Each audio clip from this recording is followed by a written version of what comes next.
Léon déjà le porte ce jour et nous commençons directement notre conférence de presse.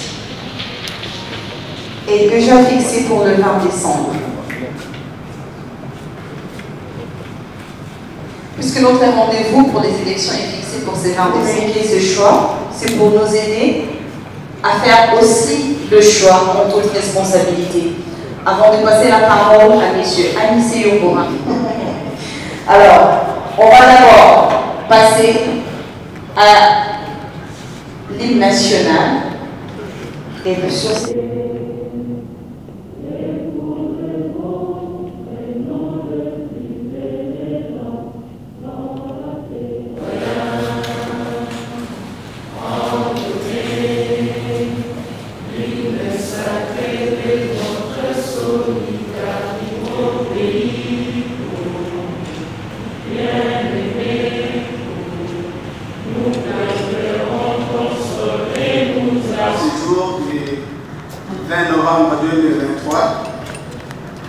Alors, je vais d'abord lire mon petit discours et puis vous aurez la parole certainement pour poser quelques questions. Mesdames et messieurs de la presse, distingués invités, très chers compatriotes, c'est avec un enthousiasme sans précédent et une conviction inébranlable que j'ai pris la ferme décision d'organiser cette conférence de presse en vue d'éclairer la lanterne de l'opinion nationale et internationale sur les motivations profondes et authentiques qui m'ont stimulé à choisir un candidat président de la République, un candidat important, parce qu'il est important pour nous tous, que je considère comme le candidat le plus sérieux, le plus honnête, le plus franc, le plus probe, le plus bienséant et donc le meilleur de tous les candidats présidents de la République pour cette élection qui aura lieu le 20 décembre de cette année dans notre pays, la République démocratique du Congo. Il s'agit de Félix Antoine Tshisekedi Tshilombo, candidat numéro 20. Est-ce qu'on peut l'applaudir? Distingués invités, très chers compatriotes, l'avenir radieux et magnifique dont nous avons toujours rêvé dans notre pays, la République démocratique du Congo, est désormais possible grâce à la bonne volonté politique, à la détermination imperturbable, à l'amour sincère, au stoïcisme éloquent, à la dextérité, à la subtilité inexorable, à la clairvoyance, au leadership légendaire, à la grandeur d'esprit, à la praxis managériale et surtout aux bonnes intentions du président de la République, Félix Antoine Tshisekedi Tshilombo, que j'appelle désormais le président de l'action. Voilà pourquoi j'invite avec humilité toutes les Congolaises et tous les Congolais détenteurs des cartes d'électeurs à voter massivement et surtout avec amour le numéro 20.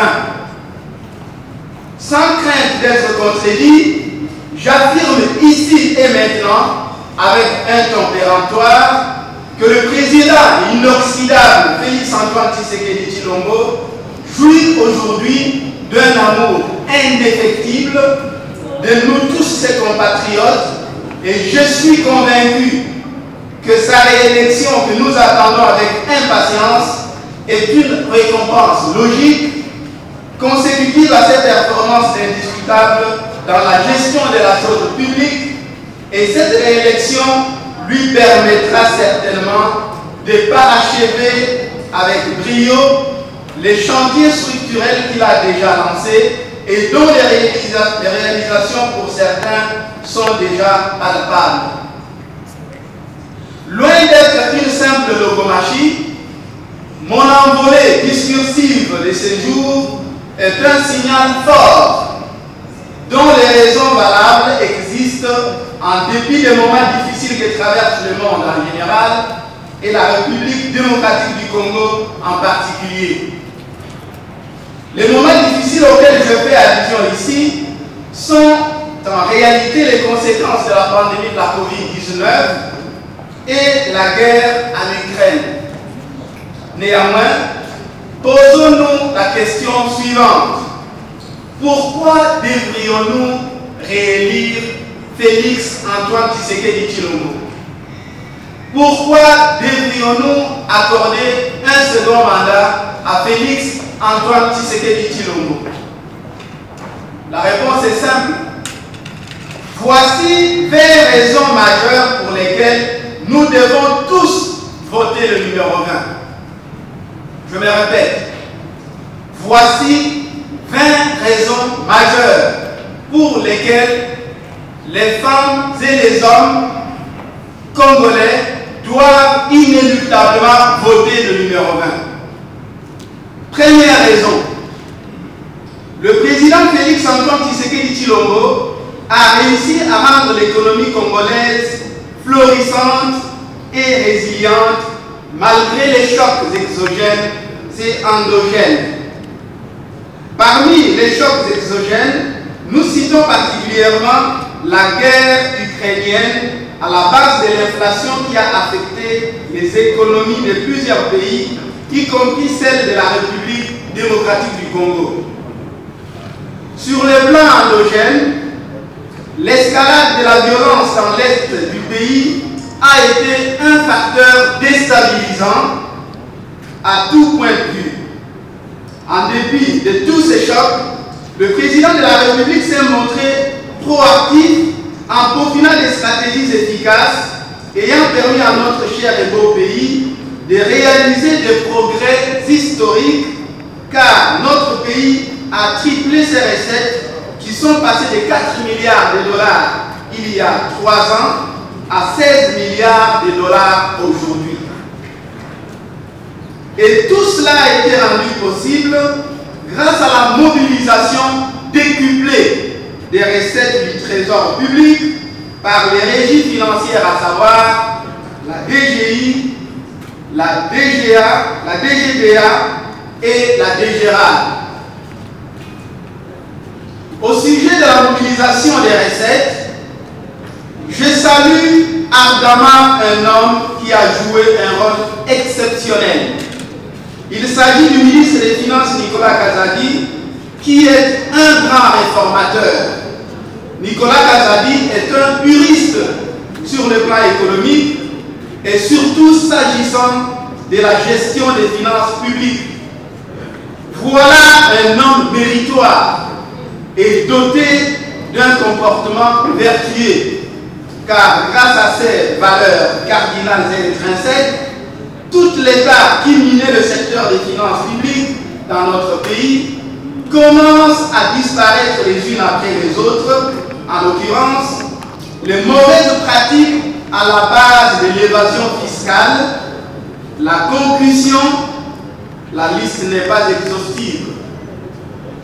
À partir de 2024, beaucoup de réformes fiscales vont entrer en vigueur, notamment celle sur le paiement de l'impôt même par les personnes physiques, l'introduction de la facture électronique normalisée pour mieux capter les recettes de la TVA, l'automatisation de la collecte des recettes non fiscales à l'instar des amendes transactionnelles et forfaitaires en cas de contravention routière, l'optimisation des jeux du hasard, comme vous le savez, la SONAL n'est plus seule dans le jeu. Il y a maintenant libéralisation de ces secteurs.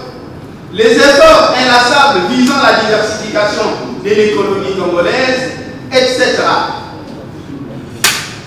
Comme vous pouvez bien et même très bien le deviner, l'élargissement de l'assiette fiscale sera une réalité à partir de l'année prochaine. Nonobstant la jalousie injustifiée de ses détracteurs, Nicolas Kazadi demeure circonspect et continue à servir avec loyauté la République démocratique du Congo selon la vision du chef de l'État Félix Antoine Tshisekedi Tshilombo. Là, je n'évoquais que la première raison. Et Nicolas est venu pour appuyer davantage à travers cette performance. Deuxième raison pour laquelle nous devons réélire Félix Antoine Tshisekedi Tshilombo. L'amélioration de l'image des marques de la République démocratique du Congo sur le plan international. Je voudrais m'adresser ici à tous ceux qui se complaisent à constamment traîner le président de la République dans la boue à cause de ses voyages partout à travers le monde. Détrompez-vous et faites mea culpa, chers compatriotes, car les voyages du chef de l'État ont été très bénéfiques pour notre pays. À titre d'exemple, nous avons réussi à renouer le partenariat win-win avec les institutions de Bretton Woods, notamment le Fonds monétaire international, FMI, avec lesquels un accord appuyé par la facilité élargie des crédits FEC a été conclu. Et d'ici là, la 5e revue sera approuvée par les conseils d'administration de cette institution financière. Dans la même veine, une avalanche d'investisseurs se bouscule au portillon de la République démocratique du Congo en raison des opportunités diverses que nous offrons. Aujourd'hui, nos ambassades sont en train d'être réhabilitées et modernisées. Les paiements des salaires des diplomates ont cessé d'être un calvaire comme auparavant. Bref, la République démocratique du Congo est redevenue un pays dont la crédibilité n'est fait l'ombre d'aucun doute. Troisième raison pour laquelle nous devons réélire Tshisekedi. Le fait pour le président de la République d'avoir sérieusement investi dans la sécurité de notre pays. Comme vous le savez, le désir avide d'appropriation de nos richesses du sous-sol, particulièrement dans l'Est de la République, par les envieux machiavéliques, est devenu un véritable secret de polichinelle. À ce sujet, le Rwanda a été et reste encore le voisin le plus belliqueux et plein d'idées expansionnistes vis-à-vis de notre pays, chose que je condamne avec hargne. Quoi qu'il advienne, je sais que le Rwanda et son président Paul Kagame vont mordre la poussière et l'effet boomerang va produire ses effets incessamment. Assurément, je salue avec joie le courage de notre président de la République, Félix Antoine Tshisekedi Tshilombo, qui n'a ménagé aucun effort dans le rétablissement de la paix dans notre pays, ce qui a progressivement permis à nos forces armées de faire des exploits incommensurables sur le champ de bataille à la grande satisfaction de tous. Quatrième raison, le président de la République a rendu possible la gratuité de l'enseignement et tout dernièrement la gratuité de la maternité dont nul ne pouvait rêver la faisabilité il y a quelques années. Ces deux grandes réformes sont une expression d'amour, un amour réel et profond. Cinquième raison, la détermination sans répit du président de la République à booster le secteur agricole. comme nul ne l'ignore, l'ambition à ce propos est non seulement d'atteindre l'objectif relatif à l'autosuffisance alimentaire, c'est-à-dire la capacité de notre pays à satisfaire les besoins alimentaires de la totalité de la population à partir de la production nationale, mais également et davantage à produire en quantité et en qualité suffisante pour commencer à exporter dans la mesure où le potentiel relatif est très très important. La revanche du sol sur le sous-sol, qui est devenu le leitmotiv de notre président de la République, est en voie de prendre corps. Au mois d'octobre dernier, d'un grand forum conjointement organisé par le ministère des Finances et celui de l'agriculture, ici à Kinshasa, forum axé sur l'agribusiness. Sixième raison, son ambition salvatrice de mettre en branle les projets structurels, une façon de placer la République démocratique du Congo en phase avec les ODD. Il s'agit là des objectifs de développement durable afin de cristalliser la vision baptisée « Le peuple d'abord ». Parlant des projets structurels, l'exécution des travaux en rapport avec les 147 territoires est d'une éloquence manifeste. Ceci n'a aucun lien avec la propagande et la campagne électorale en cours, sachant qu'il n'y a rien de conjoncturel dans les PDL 145 territoires. En même temps, il sied de rappeler à ce stade que la construction des infrastructures continue ou en fait constitue une fondation durable pour le développement pérenne d'une nation, postulat illustré ici par une myriade d'exemples, notamment la construction du centre financier de Kinshasa, si je ne peux prendre que ce modèle-là. Le centre financier de Kinshasa, c'est véritablement un bijou au cœur du continent africain. Septième raison, le président de la République, Félix-Antoine Tshisekedi Tshilombo, a rendu notre justice distributive, car cette justice tend à devenir équitable, équilibrée et surtout impartiale. Notre justice est bel et bien sur une bonne trajectoire et elle va inéluctablement ancrer l'état de droit. Je ne fais pas ici des affirmations fallacieuses, car rappelez-vous, les arrestations et les emprisonnements des collaborateurs du président de la République, chose qui n'a jamais existé dans ce pays. Et ça, tout le monde le sait. L'autre exemple tangible, ce sont les ordonnances sur la promotion et la révocation des magistrats, tant dans les juridictions de l'ordre judiciaire que dans celles de l'ordre administratif. La bonne gouvernance de la justice est véritablement en marche en République démocratique du Congo. Huitième raison pour laquelle nous devons réélire Félix-Antoine Tshisekedi Tshilombo. Ne vous fatiguez pas parce qu'il y en a qui disaient que Tshisekedi n'a rien fait. Donc, il faut suivre attentivement. C'est l'importance qu'il a accordée et veut accorder avec succès au secteur de la santé. J'ai parlé ici de la gratuité de la maternité. J'ajoute la construction des hôpitaux à travers les 145 territoires, la manière surprenante dont la RDC est soudainement devenue la star du financement des vaccins et surtout toute son énergie et son attention liée à la couverture de la santé universelle. Neuvième raison, sa détermination à jouer un rôle clé dans la transition énergétique, sachant que la République démocratique du Congo est un pays solution en cette matière. Sans trop de commentaires, tout le monde connaît le potentiel de notre pays en matière de minéraux stratégiques, de la forêt du bassin du Congo, etc., devant nous permettre de contribuer de manière significative à la réduction des émissions de gaz à effet de serre pour la bonne santé de notre planète.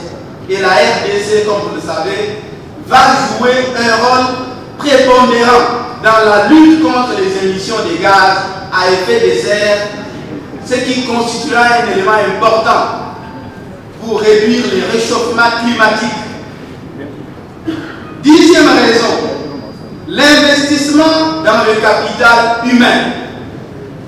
Cette raison occupe une place de choix car pour les chefs de l'État, l'homme reste le hub de toutes les préoccupations.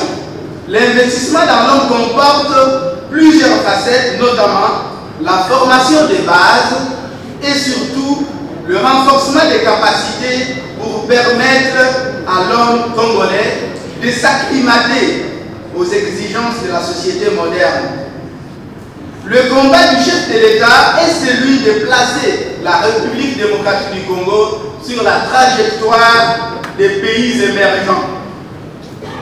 Pour atteindre cet objectif, l'employabilité de l'homme congolais s'avère véritablement indispensable.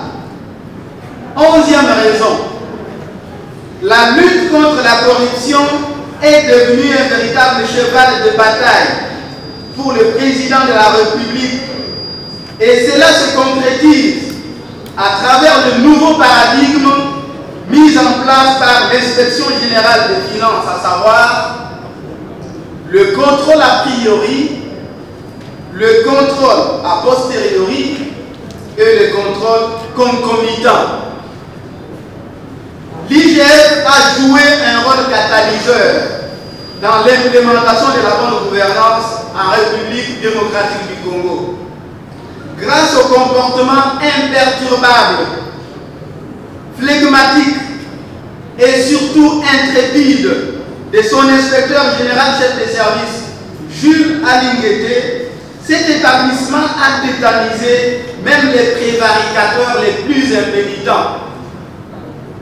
Et tous les fossoyeurs qui voulaient transformer nos entreprises publiques à des pétrolières. Aujourd'hui, plus qu'hier, la transparence qui règne dans les entreprises publiques de la République démocratique du Congo a permis à notre pays de mériter l'estime de plusieurs États qui commencent à copier ces modèles. Coup de chapeau à l'IGF et à son inspecteur général chef de service, Jules Alinguete.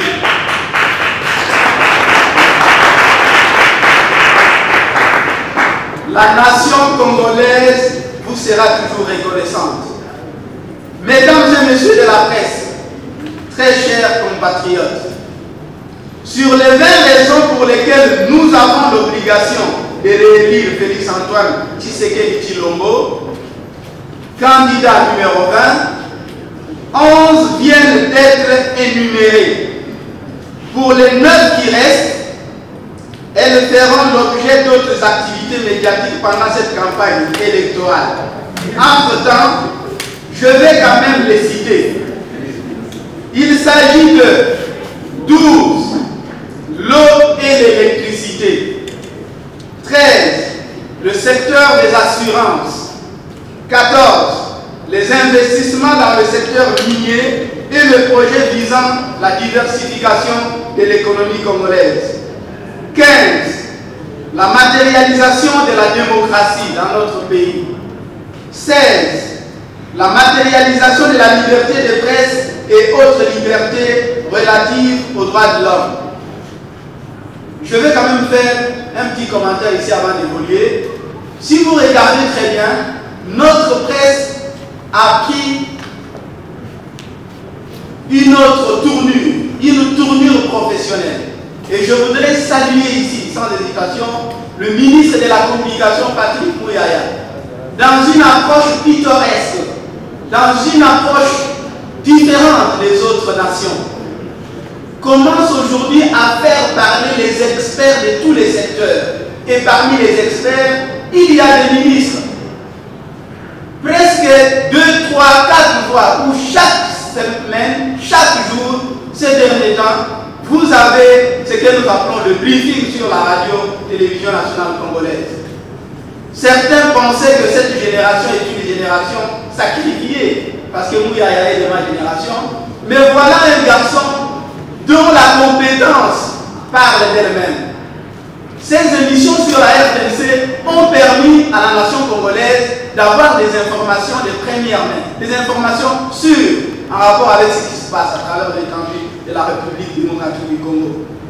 Donc, ça, c'est aussi une raison valable pour laquelle le président Tshisekedi doit être réélu massivement. 17. La lutte contre le tribalisme et le régionalisme. 18. La promotion du cosmopolitisme. 19. La promotion de l'entrepreneuriat. 20. L'harmonisation du climat des affaires en République démocratique du Congo. En conclusion, parce qu'il y a une fin pour toute chose, pour toutes ces raisons que je viens d'évoquer, voici la déclaration la plus forte de ces jours avant de clore mon propos. Depuis 1960, l'année inoubliable marquant l'accession de notre pays, la République démocratique du Congo, à sa souveraineté nationale et internationale, Félix Antoine Tshisekedi Tshilombo est le président congolais le plus politiquement correct, le plus performant, le plus réformateur,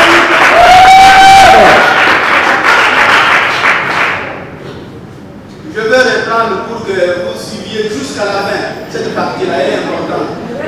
Moi-même, je vais vous inviter à applaudir vers la fin. Donc, vous me laissez d'abord. Je disais qu'en conclusion, pour toutes les raisons que je viens d'évoquer ici, voici ma déclaration la plus forte de ces jours. Depuis 1960 jusqu'à ce jour, Félix Antoine Tshisekedi Tshilombo, notre actuel président de la République, est le président congolais le plus politiquement correct.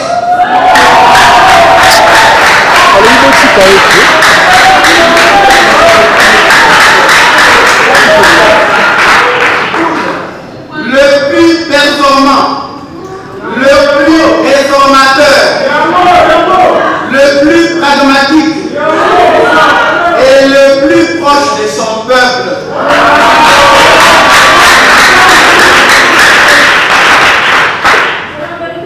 Je vais ici ressasser ce que j'ai dit précédemment. Félix Antoine Tshisekedi Tshilombo est le président le plus sincère et surtout, je reprends, le président Félix Antoine Tshisekedi Tshilombo est le candidat le plus sincère et tout ce qu'il fait, il le fait avec de bonnes intentions et avec amour pour le bien des Congolais.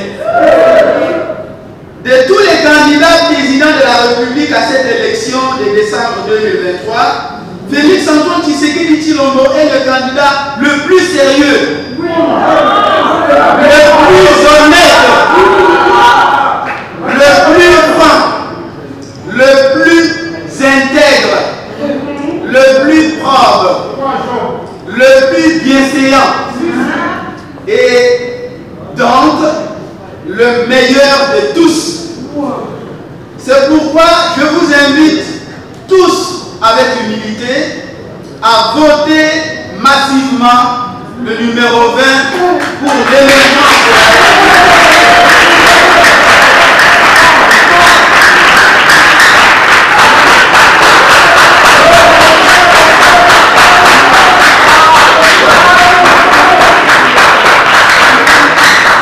C'est pourquoi je vous invite tous à voter le numéro 20 pour l'émergence de la RDC, pour l'unité nationale et pour le bonheur partagé.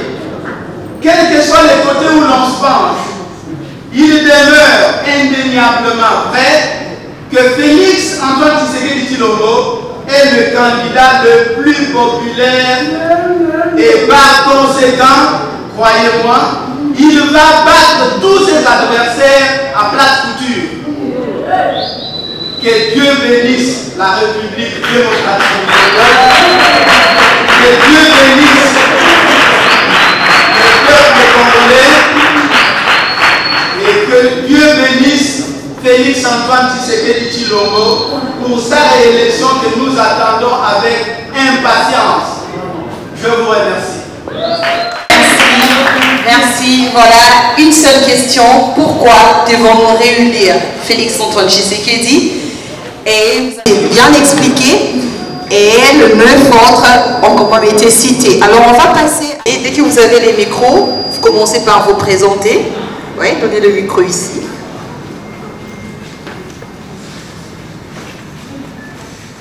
.cd. Ma question à M. Anissé, le confrère Anissé.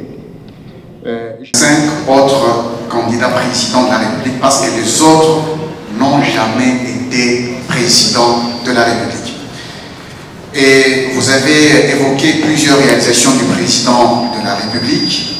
Peut-on considérer que les réalisations que vous avez vantées représentent les seuils le plus bas de ce qu'un des autres, des 25 autres candidats pourrait faire plus que le président Félix Tshisekedi? Et par conséquent, n'ont-ils pas raison pour cela, parce que ça représente le seuil le plus bas que lui aura donné, parce que les autres pourraient faire mieux que lui, et par conséquent pour ce... La femme, et tout le monde, le rat, que répondez-vous? Merci. Je suis Grévis Tequilazaya pour le compte de Communauté Télévision et Opinion Info.cd. Deux petites questions. La première, c'est que, Monsieur Anissé, devrions-nous considérer cette conférence de presse comme étant comme votre entrée en politique active? Sinon, qu'est-ce que vous attendez? La deuxième,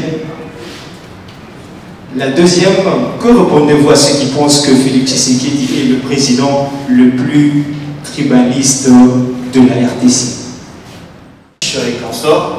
Bon, lorsque j'ai vu personnellement, j'ai eu des palpitations stomacales.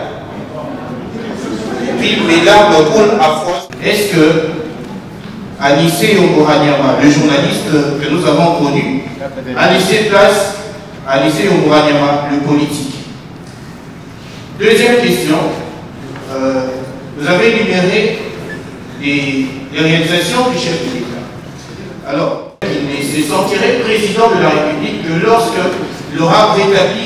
Ne pas les avoir séparés, même si on vous concède qu'il s'agit au fait du bilan du chef de l'État, mais peut-être parler de ce qui a été fait en tant qu'action et puis lui dire, quand les confrères vont de l'autre côté, qu'ils aient l'élégance de déposer leur carte de presse, aller en politique et le lire au cas.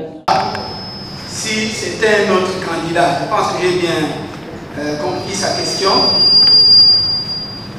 Cher confrère, je ne sais pas si je vais vous appeler confrère. Votre question est une question au conditionnel. Si les autres, si parmi les 25 autres, l'un parmi eux était président à la place. C'est une sorte de poulet pour l'économie congolaise. Comme vous dites, l'économie florissante et la Banque mondiale vous place à la 183e position. Quelle est votre réponse? Je vais aussi... et que vous-même, vous avez dit que vous étiez dans un cabinet politique, donc vous êtes dans la politique active. Est-ce qu'il n'y a pas une élégance politique, parce que pardon, une élégance professionnelle au métier? Merci beaucoup. Oui, monsieur. Merci. On m'appelle Eric Isaac. Ce qu'il y a beaucoup fait, ça se voit. Mais vous ne donnez pas raison à ceux qui disent que c'est nous-mêmes qui fabriquons les dictateurs. Parce que vous avez été dans les superlatifs. Il est le plus, il est le... Comme s'il n'y a pas à redire. Je voudrais m'appesantir sur le plan diplomatique. Vous savez, nous sommes comme une belle femme convoitée de tous en Afrique, et même au niveau international, européen et tout ça. Mais au cas de nos 9 voisins, on a eu à condamner le mauvais comportement du belliqueux Ouattara. Pourquoi? Parce que vous montez le Wario. Dans un film qu'on voit venir un Wario, c'est pour nous faire rêver. J'ai besoin de refaire. Deuxièmement, je voudrais vous appeler à la mesure. Quand vous dites que le chef de l'État devra empiler, moi ça me dérangerait pas si jamais il obtient son deuxième mandat. Mais seulement dire aussi qu'avant lui, vraiment rien n'avait été fait. Ça dérange. Nous allons dire quoi à nos enfants? Donc papa Kassa, vous n'avez rien fait, vous n'avez rien fait, X, Y, Z n'ont rien fait. Voilà un peu différentes préoccupations. Et parlant de la diabolisation, je voudrais épingler un fait. Je lis ça par des exemples. Chaque chef de l'État a ses différents défis. Le chef de l'État fait une certaine possibilité que nous saluons l'action. Moi, personnellement, je salue son action. Il ne faut pas dire qu'il a géré pendant 2 ans et demi. Non. Non, non. Chacun a connu ce problème pendant son règne. Et c'est cela. Je dis parce que autrefois, on a parlé d'une réalité liée aux cartes bancaires que l'on donnait aux membres du gouvernement. Parlant de la valorisation, justement, ça soulevait des vagues ici et partout. Mais il n'y a pas longtemps, je venais d'entendre encore le ministre Nicolas Kazadi, qui par ailleurs travaille bien, venir évoquer la même réalité des cartes bancaires, qui aujourd'hui devient une bonne chose. Alors qu'hier, ça fait les uns et les autres, les diables avec des cornes, tout ça, des queues. Voilà un peu de la mesure, cher Alice. Merci. Avec une population extrêmement pauvre. De quoi souffrent ces géants au cœur du continent africain? Et la toute dernière, dans tous les discours ces derniers temps, toutes les autorités ne cessent de qualifier la République démocratique du Congo comme pays solution. Quels sont les tenants et les aboutissants de ces leitmotifs? Merci. Dénonce. Et tout ce qu'il y a comme diatribe injustifié, il faut qu'il y ait des gens comme moi, comme ça, qui se lèvent et disent ce n'est pas boxer des gens de paix sur le bas, mais vous aurez des arguments en face. Vous aurez des réponses, parce qu'il y a des choses qui sont faites. Jules Boléman les alités. Peut-être maïté, il faut voir ça. Autant il va son pouvoir d'achat pour perdre des mots. En lycée, les alités ont mis au communé de l'eau. Question Moussoussou, devant Moïse Katumbi, est-ce que tu sais qu'il y a un programme? C'est une priorité pour le président de la République. Les gens ont souvent la mauvaise information. Pendant que je vous parle, en français. Et puis, Azali, pour ça, la manso, tous voient l'électricité dans le monde. Mini-grid, Ezali, façon ya kopesa électricité, mbangu mbangu. Mbangu mbangu, pourquoi? C'est parce que les mini-centrales ne sont pas des centrales hydroélectriques. Mais la solution définitive ou la solution efficace, on a la solution structurelle, Ezali Tango, président Okopesa, courant paysan na Congolais nyonso. Et puis, Moussoussou Yokotika la Tokobanga pour exporter Yango. Et Mounene Toko construire Yango. Mais de Kozoul, il ne faut pas vous tromper. Ne croyez pas qu'en 5 ans ou en 2 ans et demi, président Tshisekedi a pour qui concile sa Makamboula Grand Inga. Inga est minimum c'est 10 ans. Et les 10 ans en question, ça veut dire que Makoki Nyonso, Bozan Ngo déjà. Et même en ayant Makoki Nyonso, beaucoup de Kozoul. J'ai des réponses que je dois les résumer sur juste beaucoup quand même. Courant est à 3 étapes. Nous allons notre pays à production. Lorsque vous parlez de la vie sociale des Congolais, il faut regarder de près la situation économique. Parce que pour qu'un pays soit socialement assis, il faut que l'économie soit bonne. On ne peut pas répondre à une question qui porte sur la vie sociale sans évoquer les réformes sur le plan économique. il me semble que beaucoup de choses ont été faites sur le plan économique qui démontrent à suffisance, par exemple, que le président de la République a permis aux Congolais de préserver le pouvoir d'achat. Parce que le social, lorsqu'on en parle, c'est avant tout le pouvoir d'achat. Et le pouvoir d'achat aujourd'hui est équilibré parce que les réformes qui ont été prises ont permis aux Congolais d'être résilients. Et cette résilience a commencé, en fait les concepts lui-même on en parle, depuis la pandémie de la Covid-19 qui a perturbé les indicateurs macroéconomiques à travers le monde. Après la pandémie de la Covid-19, n'oubliez pas que la guerre ukrainienne a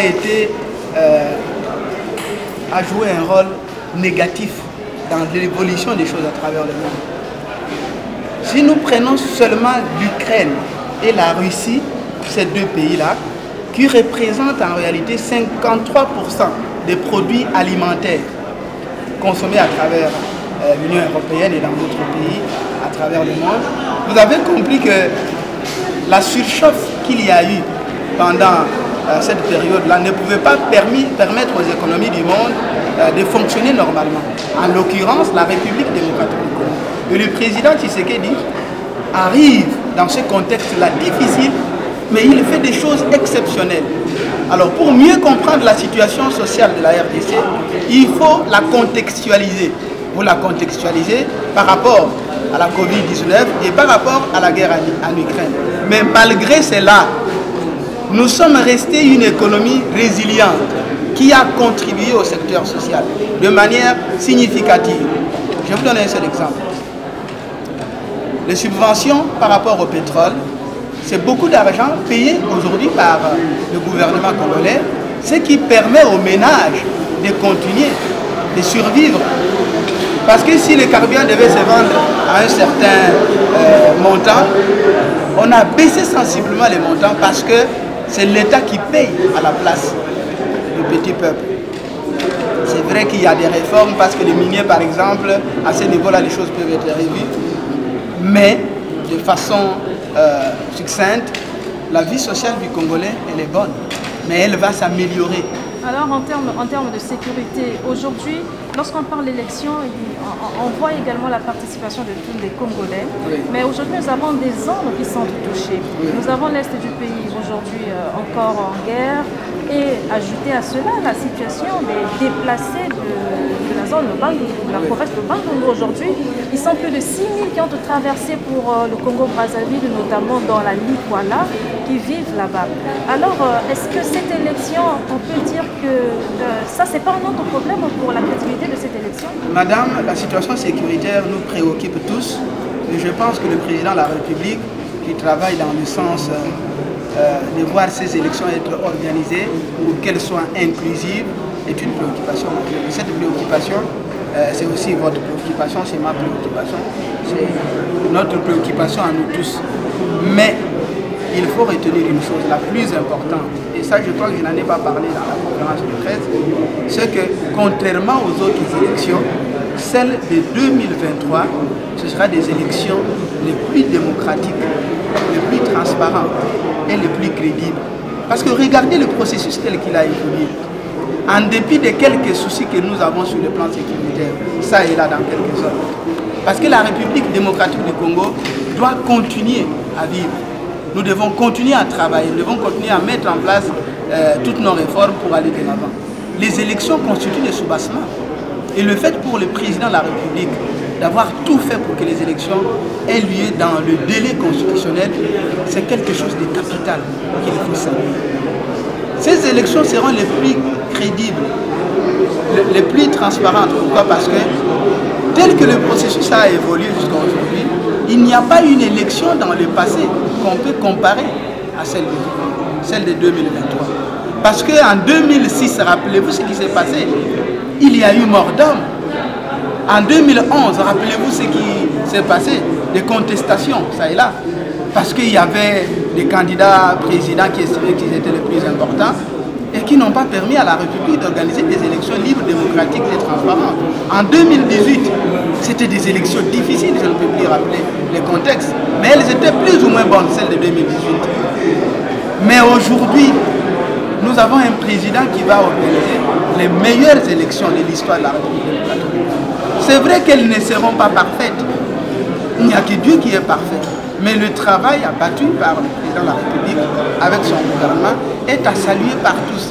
Les quelques soucis que nous avons ne doivent pas constituer des pierres d'achoppement pour l'avenir. Non, au contraire, il faut saluer les efforts déployés sur le terrain dans le but de voir la République démocratique du Congo décoller. C'est ça qui compte.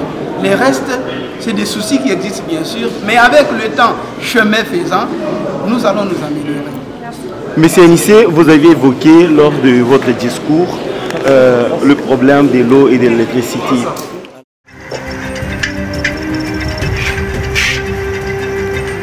Respect.